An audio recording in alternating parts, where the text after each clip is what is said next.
Toshiba na 32 inch. Ang problema ng unit natin ay display. So good naman yung backlight, pero yung picture niya ay double image. Yan o. Iba na yung kulay. Nagdodoble. So try natin i-repair ito. Titignan natin kung makuha pa sa repair ito. May mga panel kasi na hindi na nakukuha sa repair. Mayroon namang nakukuha pa sa repair. So yung panel na gamit ay ganito. So try natin ito.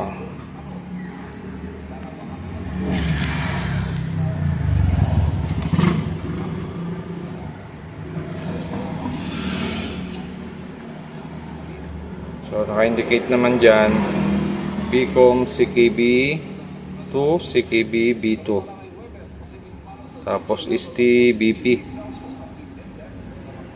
Sa kabila ganun din, may naka-indicate din dyan. Dito naman BSS CKB B1 saka CKB 1 saka Bcom.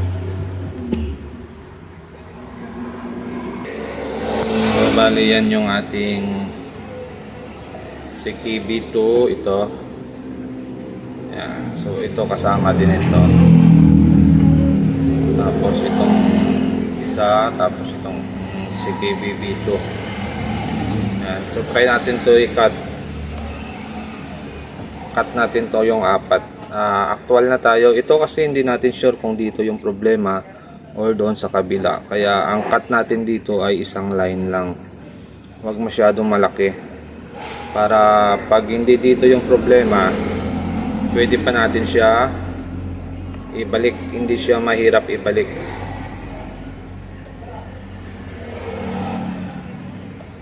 Yan. So nakat na natin yan. Bali apat na circuito yan. Okay. So testing natin. Titingnan natin kung magkaka-picture ito or hindi na. Pag hindi nagka-picture ito, matik siya yung may problema. So yan lumala lalo yung display niya, nawala yung display sa taas. So maari yung side na yan ay good, tapos yung side na hindi natin naputol, yun yung may problema. Okay, so gagawin natin dyan, yan yung mahirap dyan. Yung pinutol natin, kailangan natin i-balik ulit. So kailangan talaga yung pagputol mo dyan ay manipis lang para madali lang siya ibalik. Dahil pag makapal yung putol mo dyan, mahirap ibalik, kailangan pa mag-jumper. So maaaring dito ang problema. Kaya gagawin natin, magkakat din tayo dito. Pero bago yan, ibabalik muna natin yung kinat natin dito.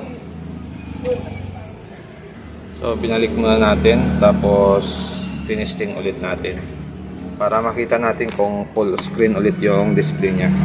So full screen ulit siya.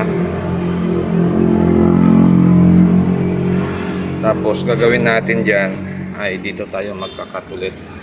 So kakat ulit natin dito yung CKB1, CKBB1, CKB2, CKBB2.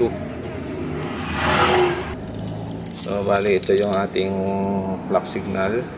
So ito yung BSS, tapos ito yung CKB natin, tapos ito, saka ito. So ikakat natin yung apat na yan. So pag kinat natin to, dapat mag-normal na ito. Pag hindi pa rin nag-normal ito, ibig sabihin yung ganitong klase na top board ay hindi nare-repair pag nagkaroon siya ng problema na double image.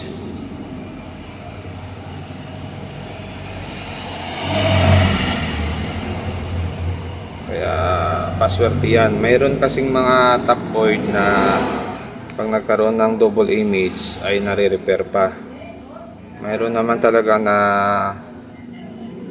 hindi na nare-repair.